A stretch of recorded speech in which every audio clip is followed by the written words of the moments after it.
아이들의 목소리가 더해지니까 더 아름다운 것 같습니다. 여러분 아시는 것처럼 아이들은 이 교회의 희망입니다.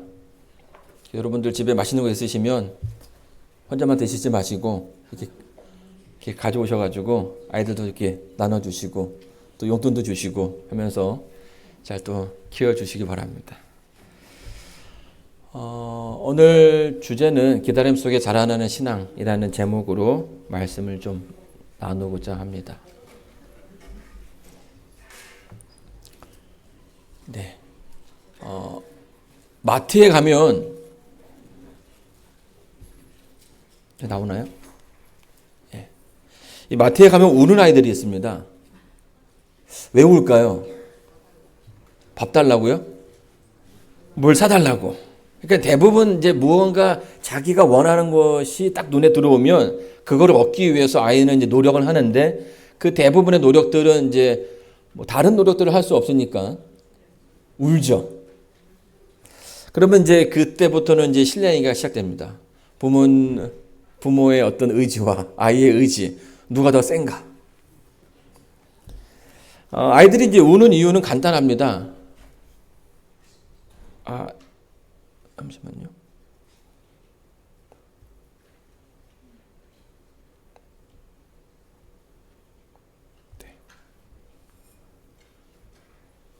네.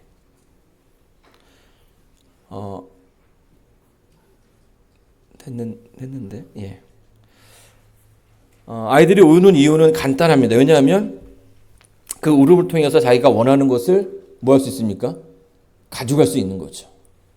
근데 이제 그렇게 자주 울던 아이가요, 어느 순간에 울지 않는 때가 옵니다.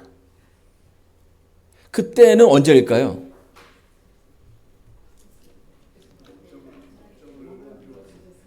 네. 그러니까 이제 늘 마트에 한번 울던 아이가 이제 어느 순간에 내가 울어도 안 되는구나. 울어도 내가 정말 애를 써가지고 우는데 울어도 우리 부모님이 그 물건을 사주지 않는다는 깨달음을 얻게 되면 그때부터는 이제 울지 않죠. 이 아이가 지금 뭐 하는 겁니까? 점점 자라나는 거예요. 그리고 자기가 있던 세상보다 더 큰 세상을 맞이하게 되는 거죠. 우리는 종종 우리가 살던 그 세계에서 우리가 알지 못하는 세계를 만나기도 합니다. 그리고 그것이 내가 알던 세계와 내가 알지 못했던 세계가 만났을 때에 그것이 충돌하게 되고 우리는 그것을 문화 충격이라고 이야기를 하죠. 히브리 세계관에서 이제 여러분들 다 이제 교회를 다니시니까요. 성경의 세계관에서 이 세상의 주인은 누구십니까? 하나님이시죠. 이 교회의 주인은 누구세요? 하나님이세요. 그래서 우리는 늘 하나님께서 우리의 그 삶의 주인이시라고 믿고 살아가고 있습니다. 그렇죠? 이런 세계관을 가지고선 우리가 이제 교회 안에서만 살 때는 사실은 큰 문제가 없습니다. 누구나 다 하나님을 믿고 누구나 다 예수님을 사랑하니까요. 자, 그런데 문제는 우리가 교회 밖을 나가는 순간이죠. 교회 밖. 하나님을 인정하지도 않고 하나님을 무시하는 그 세상 가운데 여러분은 어떤 경험을 하셨습니까? 여러분, 하나님을 인정하지도 않고 알지도 못하는 그 세상 가운데 우리가 딱 홀로 서게 되면 우리는 굉장히 많은 긴장을 하게 됩니다. 그리고 두려워하기도 하고요. 우리의 그 믿음이 떨리기도 합니다. 아마 이 자리에 계신 여러분 모두가 다 이제 그런 경험들을 하셨을 거라고 생각이 됩니다. 우리 성경 말씀 히브리서 11장 8절 말씀 한번 찾아보도록 하겠습니다. 히브리서 11장 8절입니다. 자, 우리 가지고 계신 성경책 한번 살펴보겠습니다. 11장 8절.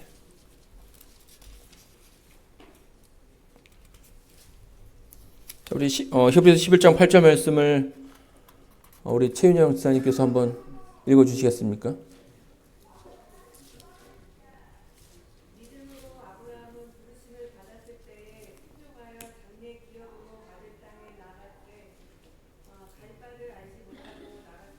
예, 감사합니다. 이 절은 누구에 대한 설명을 해주고 있습니까?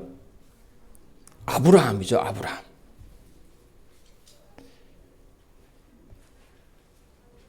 여러분, 아브라함은요, 하나님께서 굉장히 좋아했던 인물이었습니다. 네. 왜 좋아했냐면 그의 그 믿음이 하나님의 보시기에 합당했다라는 거죠. 하나님께서 아브라함에게 그가 살고 있던 그 동네를 떠나라고 얘기하셨어요. 그런데 어디로 가야 할지 하나님께서 아직 그 말씀을 하지 않으셨음에도 불구하고 아브라함은 자기 동네를 떠났습니다. 여러분, 제가 이제 그 미시간에 살다가 이제 여기를 왔거든요. 근데 제가 있던 동네는 한인마트를 가려면 2시간이 걸렸어요. 그리고 월마트도 30분, 코스코도 40분을 가야 했습니다. 제가 이제 이쪽에 와서 보니까 다 10분 거리에 뭐 한인 마켓도 있고 한인 식당도 있고, 그래서 저는 여기 와서 야, 이렇게 좋은 동네도 있구나라는 생각을 좀 하게 되었죠. 그런데 여러분, 그런 좋은 것들을 다 뒤로 한 채 정말 아무것도 없는 그 시골로 가라 한다면 갈 수 있겠습니까? 제가 또 한번 미시간 다시 방문할 수 있는 기회가 있었는데 그때 딱 드는 생각이 내가 여기서 어떻게 살았을까 하는 이런 생각이 들더라고요. 근데 아브라함은 하나님의 명령이 주어졌을 때 그 명령을 받아들이고 그 즉시로 그 동네를 떠났다라는 거죠.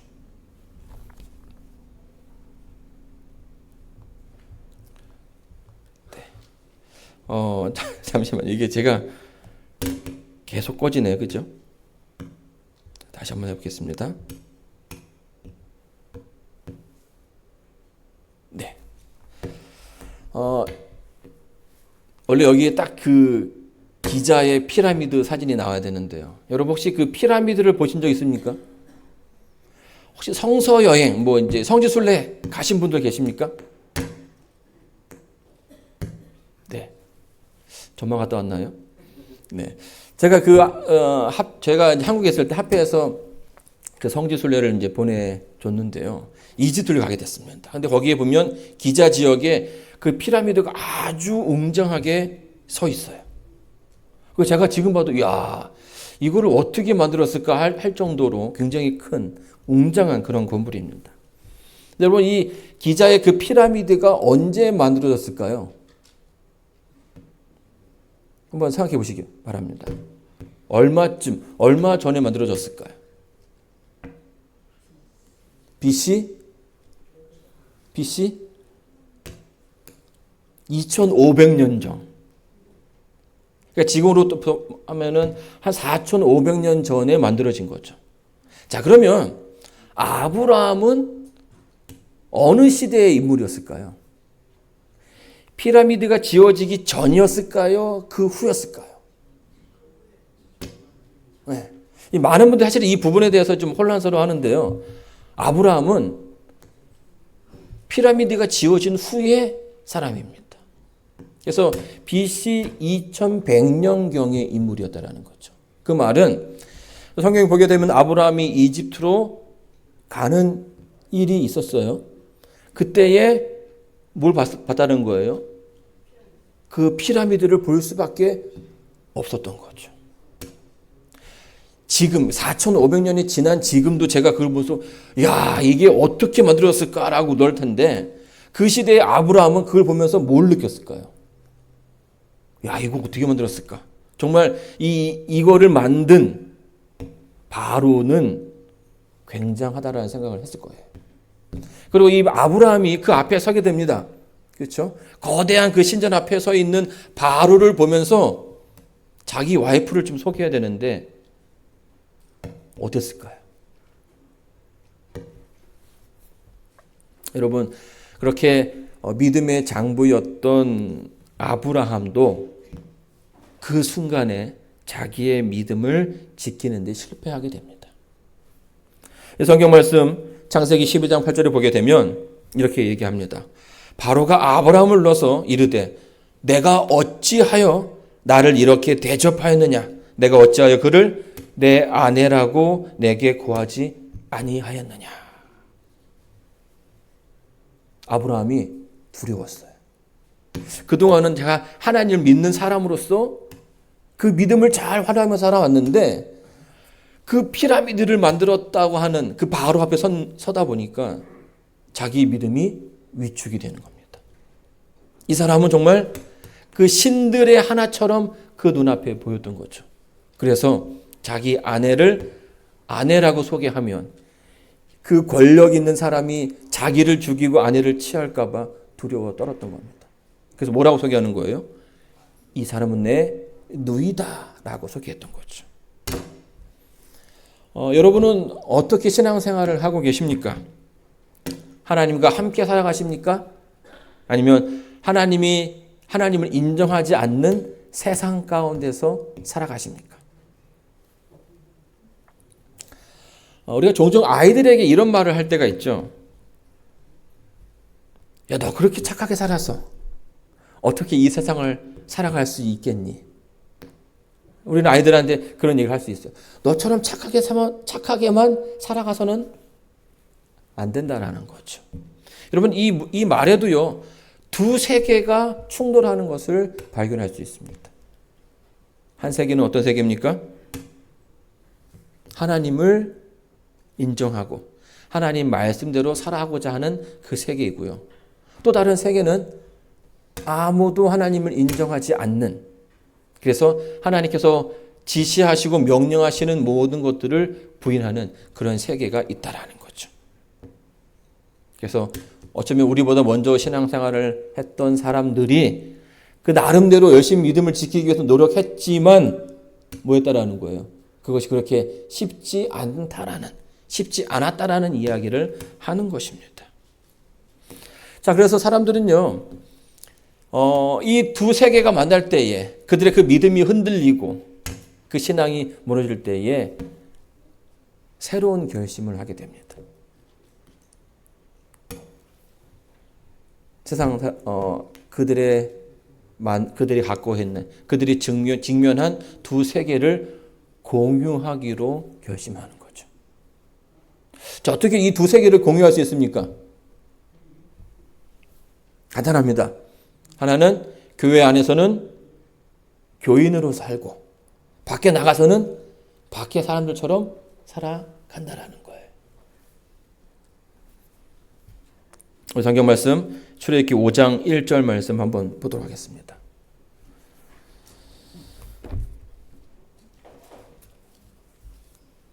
출애굽기 5장 1절입니다.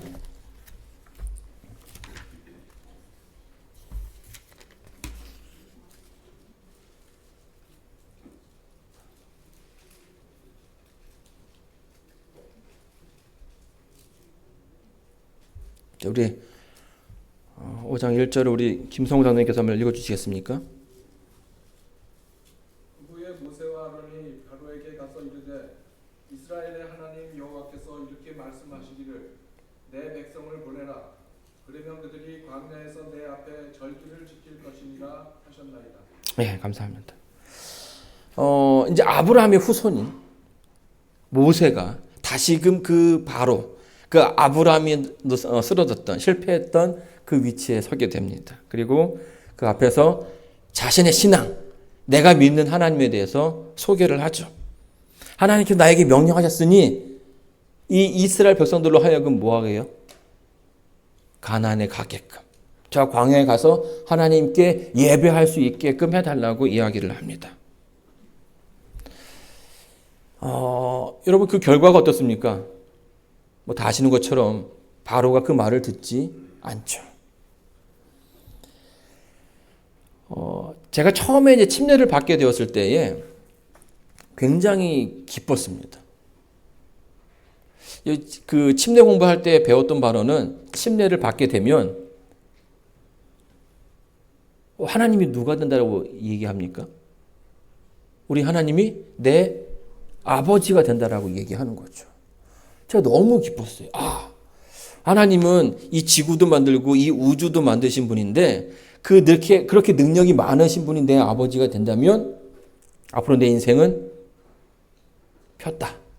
나에겐 정말 좋은 일만 일어날 거라는 생각이 들었어요. 아무도 나를 건드리지 못하고 하나님께서 다 보호해 주시고 다 해 주시고 아주 편한 그냥 꽃길만 저의 인생에 있을 거라는 기대를 했습니다. 자, 그런데 여러분 인생이라는 게 어떻습니까? 늘 우리 인생에 좋은 것만 생기기를 바라지만 우리 인생에 참 많은 일들이 생긴다는 거예요. 어렵기도 하고 힘들기도 하고.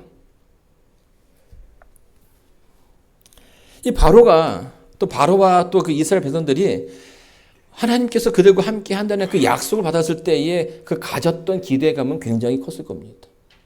이제 우리는 정말 나가는구나. 가나안에 가는구나. 근데 이 얘기를 바로 앞에 했을 때에 바로의 반응이 어땠던가요? 모세를 보는 이 시선이 예사롭지가 않죠. 무슨 이상한 사람이 다 했나? 그런 표정이었다라는 거예요. 출애굽기 5장 5절로 7절입니다. 또 가로되 이제 이 나라에 이 백성이 많거늘 너희가 그들로 역사를 시게 하는도다 하고 바로가 당일에 백성의 간역자들과 패장들에게 명하여 가로되 너희는 백성에게 다시는 벽돌 소형의 짚을 전과 같이 주지 말고 그들로 가서 스스로 죽게 하라. 참 이상한 것은요, 우리 인생이 더 안 좋아질 때가 있다라는 거예요. 하나님께서 나를 도와주시고 내 인생이 더 잘 되기를 바라지만 우리 기대했던 것과는 다른 방향으로 갈 때가 있다라는 거죠. 지금 상황이 그 상황이에요.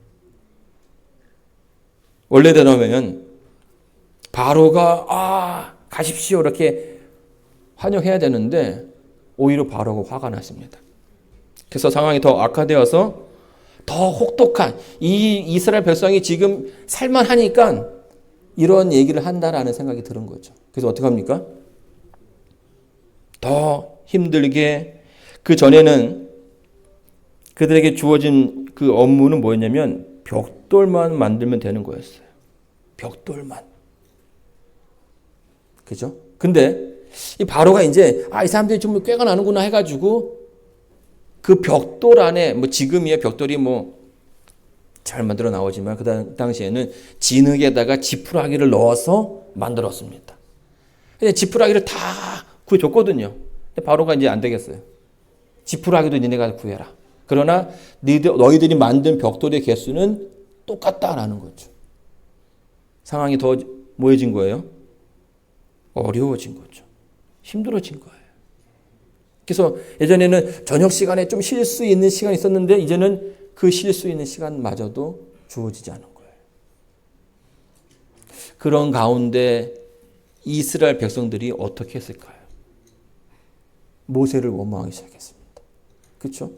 그 힘든 삶이 모세를 원망하고 하나님을 원망할 수밖에 없게 만들었다라는 거예요. 아니 왜 우리 잘 살고 있는데 왜 와가지고 그렇죠? 그런 불평과 불만을 쏟아내기 시작했어요. 여러분 안식일 교인으로서 안식일을 지킨다라는 것, 안식일을 쉰다라는 것이 저는 처음에는 마냥 당연한 거라고 생각을 했습니다. 그런데 이제 좀 머리가 커지고 이제 점점 좀 나이가 먹으면서 이게 쉽지 않다라는 사실을 언제부턴가 깨닫게 되었습니다.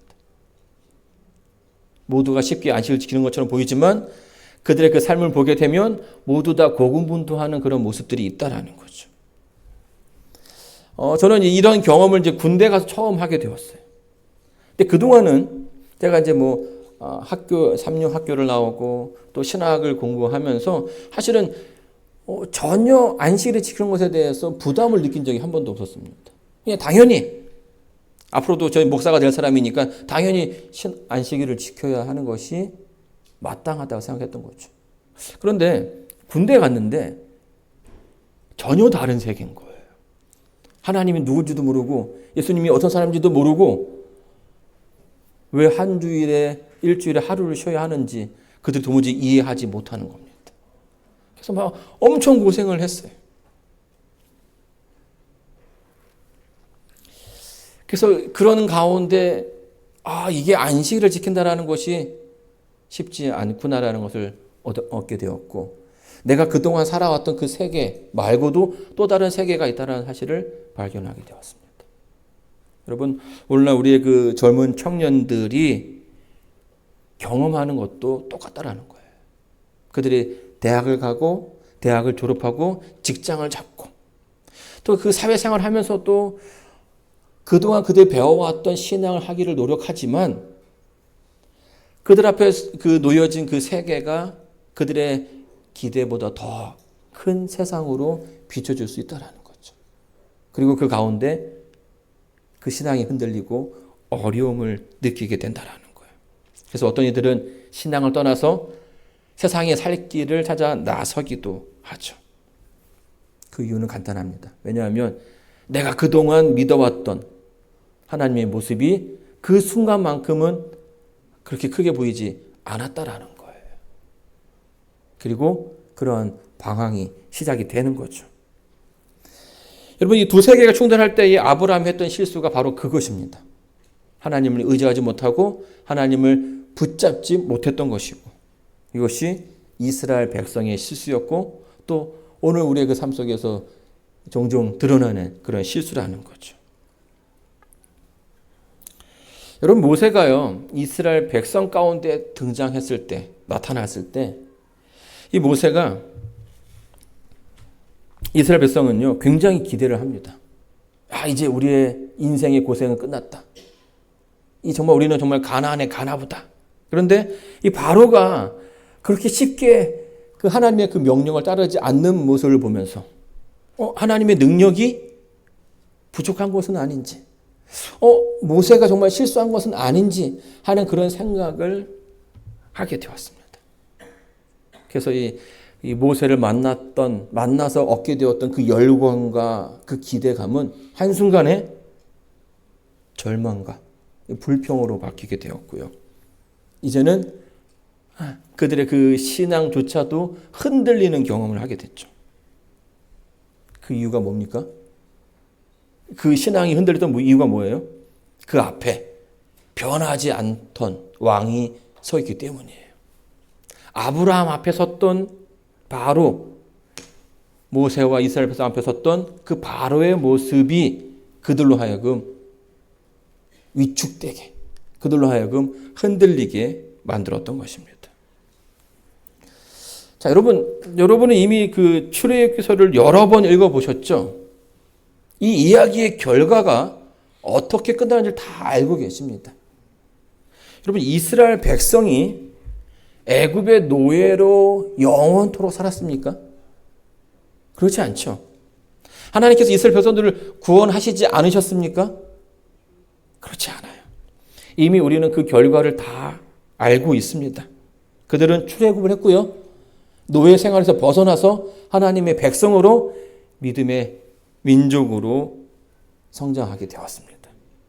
그런데 왜 그들은 그렇게 하나님께 불평했던 걸까요?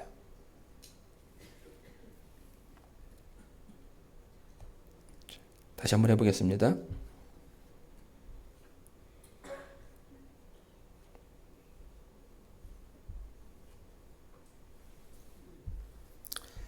여러분, 이 두 세계가 충돌할 때에 그들이 너무 뭐했습니까? 성급했어요. 그 믿음이 흔들리는 그 순간에 각자는, 우리 모두는요, 각자가 원하는 그 방향이 있어요. 하나님 이렇게 해 주셨으면 좋겠습니다. 그런데 그 내가 원하는 모습대로 되지 않을 때에 우리는 어떻습니까? 초조하게 되고요. 하나님께서 나를 잊어버린 것은 아닌가라는 생각을 하게 되고요. 그 가운데서 우리의 믿음이 흔들린다라는 거예요. 그리고 아주 굳건한 약속이 있었음에도 불구하고 그들은 하나님을 불평하게 되었던 거죠. 베드로전서 5장 8절 9절 말씀을 제가 읽어보겠습니다. 근신하라, 깨어라, 너희 대적 마귀가 우는 사자같이 두루 다니며 삼킬 자를 찾느니 너희는 믿음을 굳게 하여 저를 대적하라. 이는 세상에 있는 너희 형제에게도 동일한 고난을 당하는 줄을 알미라. 여러분, 베드로가요, 마지막 시대에 이 사단이 우리를 어떻게 공격할지에 대해서 이야기를 해주고 있습니다. 여러분, 사단이요, 우는 사자처럼 다가온다라고 설명합니다. 그리스도인이라 하면 그리스도인들은 어떤 뜻을 가지고 있습니까? 그리스도의 능력을 확인한 사람, 하나님의 뜻을 가지고 세상 가운데서 살아가는 사람을 그리스도인이라고 얘기를 하죠. 그렇게 그 복음이 그들에게 전해지고 또 다른 사람들에게 전해지고 결국 이 자리에 계신 여러분들에게까지도 그 복음이 전해진 거예요. 그런데 여러분, 이 복음이 전해지는 그 과정 가운데 사단이 가만히 있지 않는다라는 거죠. 우는 사자처럼 그 삼킬 자를 찾아서 으르렁거리면서 다닌다라는 거예요. 그리고 그냥 가만 보고 있지 않고 그 사역이 망하게끔, 하나님의 능력이 그들에게 전해지지 못하게끔 그가 할 수 있는 최선의 노력을 다해서 노력한다라고 베드로는 이야기하는 것입니다. 여러분, 두려움은요, 두려움은 사단이 쓰기 좋아하는 무기예요. 여러분, 혹시 그 번개 맞아보신 적 있으십니까? 번개 맞는 거를 본 적 있으세요? 제가 또 군대 얘기를 하는데요. 제가 예전에 있던 그 군대의 업무 중에 하나가 뭐냐면, 파견을 나갔었는데 한 2달 동안 AOP라고 이 공중에 날아다니는 그 비행 물체를 보고 상급 부대에 보고하는 그런 일을 맡았습니다. 거기는 산꼭대기 있어요. 딱 저희 소대만 있는데 강원도의 산골짜기에 저희 소대만 있게 됐습니다. 뭐 좋아요. 막 낮에는 더덕해로 다니고 밤에는 뭐 라면 끓여 먹고 이렇게, 왜냐면 뭐 주변에 뭐 볼 수 있는 사람이 아무도 없으니까 그렇게 좀 편하게 지냈는데요. 10월 말쯤 되니까 막 비가 막 이제 내리기 시작하는 겁니다. 이제 눈 오기 직전이니까. 근데 하루는 비가 엄청 많이 왔어요. 그리고 막 천둥 번개가 치는데 너무 무서운 거죠. 저녁을 먹고, 제가 딱 그때가 상병이었기 때문에 병장들은 이제 그 안에 들어가서 막사에서 있고, 상병은 이제 뭘 하니까 이제 밖에 청소를 하는 거예요. 그래서 비 맞으면서 제가 신발을 정리하고 있었습니다. 근데 갑자기 이 보고를 해야 되니까 저희 부대 그 건물에 안테나가 많았는데 안테나 위에 번개가 탁 떨어지는 거예요. 그리고요, 뭔가 그 찢어지는 소리가 탁 들리면서 한순간에 정전이 됐습니다. 근데 더 무서운 건 뭐냐면 그 벼락이 전선을 타고선 제가 있는 막사로 내려오는 거예요. 불꽃이. 그리고 그 불꽃이 막사 안에 딱 들어가면서 안에 기대서 이렇게 안에서 비명소리 나는 거예요. 그 이제 다 그 군 건물 막사들이 그 철로 만들어진 그 뭐라고 하죠? 하여튼 그 겉에가 철로 된 건물이기 때문에 기대가지고 이렇게 있던 고참들이 막 그냥 다 감전이 된 겁니다. 그러니까 밖은 어둡고요. 저녁이니까 해가 없으니까 어둡고 정전이 됐고요. 제가 비는 맞았죠. 그리고 계속 번개가 치는 소리가 들리는 겁니다. 순간 내가 이렇게 밖에 있다가는 죽을 수 있겠다는 생각이 들었어요. 그럼 어떻게 됩니까? 들어가야죠. 비는 맞았고 번개는 치고 있고. 제가 들어가려고 하는데 문이 안 열리는 거예요. 그리고 제가 나중에 정신을 차리고 보니까 문을 열면 금방 열리는 건데 문을 열지 못하고 손으로 문을 막 긁고 있었어요. 왜 그런 거예요? 내가 죽을지도 모른다는 그 두려움이, 내가 분명히 손이 없는 게 아님에도 불구하고 문을 열지 못하고 아무것도 하지 못하게 만들었다라는 거죠. 제가 이 경험이 참 저의 인생에 있어서 굉장히 충격이었지만 많은 깨달음을 줬습니다. 아무것도 없는 그 두려움이 나를 뭘로 만드는 거예요? 바보로 만들 수도 있다라는 거예요. 여러분, 아브라함이 그랬습니다. 하나님께서 분명 그에게 많은 것들을 보여주셨어요. 그럼에도 불구하고 그 앞에 놓여진 바로의 그 커다란 모습 가운데 그는 두려워하게 되었고요. 그가 평생에 믿어왔던 하나님을 의지하는데 그 순간 그것을 하지 못했다라는 거예요. 그러면 두려움은 사실 실체가 아닐 수 있습니다. 여러분, 여러분들의 그 과거를 한번 되돌아보시기 바랍니다. 여러분에게 정말 여러분을 어렵게 했던, 힘들게 했던 그런 문제들이 있을 거예요. 그리고 그 순간에는 이거를 어떻게 풀어가야 할지 그 앞에서 넘어질 때도 낭망할 때도 많으셨다는 거죠. 그런데 그 과거를 되돌아봤을 때에 그 문제들이 여전히 여러분에게 문제로 다가옵니까? 그렇지 않다라는 겁니다. 어느 순간에 그 문제들이 해결되었다라는 거죠. 물론 그 해결되는 방법이 내가 원하는 방법대로 되지 않았을 수도 있습니다. 그러나 하나님께서는요, 여러분이 고백하는 것처럼 하나님께서 그 순간에 나와 함께 하셨고 그 위기를 이겨나가게끔 해 주셨다라는 거예요. 그리고 그렇기 때문에 여러분들이 지금 이 자리에 계신 것 아니겠습니까? 출애굽기 7장 5절입니다. 내가 내 손을 애굽 위에 펴서 이스라엘 자손을 그 땅에서 인도하여 낼 때에야 애굽 사람이 나를 여호와인 줄 알리라 하시매. 여러분, 하나님께서 모든 걸 다 알고 계셨어요. 바로 앞에 섰을 때에 바로가 금방 그 백성을 내어주지 않을 거라는 것도 아셨습니다. 얘기해 주셨어요. 그 백성들에게. 그런데 뭐 하는 겁니까? 엉뚱한 기대를 했던 거고 그 기대가 틀어졌을 때에 그들이 곧 실망하고 힘들어했다는 거죠. 여러분, 우리의 인생에는 늘 즐거운 일만 있는 것은 아닙니다. 오히려 침례받은 이후에 우리의 삶이 더 어려워지기도 하고요. 그리고 그 두 세계가 충돌할 때에는 언제나 커다란 흔들림이 있고 우리의 신앙의 위기가 될 수도 있습니다. 그러나 여러분, 그것은 너무나 두려움 가운데 맞이하지 마시길 바랍니다. 고난은 오히려 하나님의 능력이 자라나는 장소가 될 수 있기 때문이죠. 하나님께서 여러분 이 성경을 통해서 또 여러분의 인생을 통해서 인류의 역사를 통해서 하나님께서 늘 승리해 오셨다는 사실을 우리는 알고 있습니다. 그리고 이 역사는 반복해서 우리의 그 삶 가운데서 이어져 오고 있습니다. 하나님은 늘 그분의 하시는 일을 하십니다. 늘 그 백성들을 돌보시고 그렇게 지켜 오셨어요. 그러면 그분을 믿는 우리는 어떻게 됩니까? 우리의 해야 할 일을 하면 되는 거예요. 여러분, 누룽지 좋아하십니까? 누룽지. 네, 누룽지.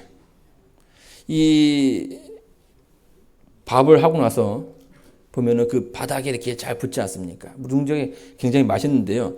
이 눌러붙은 그 솥을 설거지를 하려면 좀 힘들어요. 그렇죠. 우리 장재혁 형제는 고기를 끄덕이는 거 보니까 뭔가 아는 것 같아요. 그죠? 저도 이제 집에서 이제 가끔씩 그 눌러붙은 솥을 설거지를 하는데요. 그러니까 바로 그 자리에서 그거를 다 벗겨내려면 힘들죠. 그러니까 때로는 손톱으로 막 잡으면 이 밥알, 그 굳은 밥알이 손톱 사이에 껴가지고 피가 날 때도 있어요. 여러분, 어떻게 하면 이 눌러붙은 솥을 잘 씻을 수 있을까요? 네, 다 아시네요. 물을 붓고 기다리면 됩니다. 기다리면 무언가 변화가 생깁니다. 그때까지 뭐 하는 거예요? 그때까지 기다리면 되는 거예요. 사랑하는 성도 여러분, 여러분은 하나님을 믿으십니까? 기다리시기 바랍니다. 여러분, 하나님을 사랑하십니까? 그러면 무언가 일어날 때까지, 하나님께서 여러분을 위해서 무언가 해 주실 때까지 기다리시면 됩니다. 굳이 애써 내가 무언가를 하려고 하다 보면 몸도 고생, 마음도 고생, 그럴 때가 더 많다라는 거죠. 사랑하는 성도 여러분, 우리는 이미 이 세상의 결말을 다 알고 있습니다. 때로는 우리가 서 있는 이 세상이 우리의 믿음보다 더 크게 보일 수 있지만 하나님은 언제나 그 가운데서 승리하셨고요. 그 가운데서 그 세상보다 더 큰 하나님의 모습을 그의 사랑하는 자녀들에게, 사랑하는 백성들에게 보여주셨습니다. 하나님을 신실하게 따르는 여러분에게, 하나님을 신실하게 사랑하는 따르는 여러분에게 그 세대가 또 보여지기를 바라면서 오늘 말씀을 마치도록 하겠습니다.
다 같이 일어나셔서 마지막 찬미 부르시겠습니다.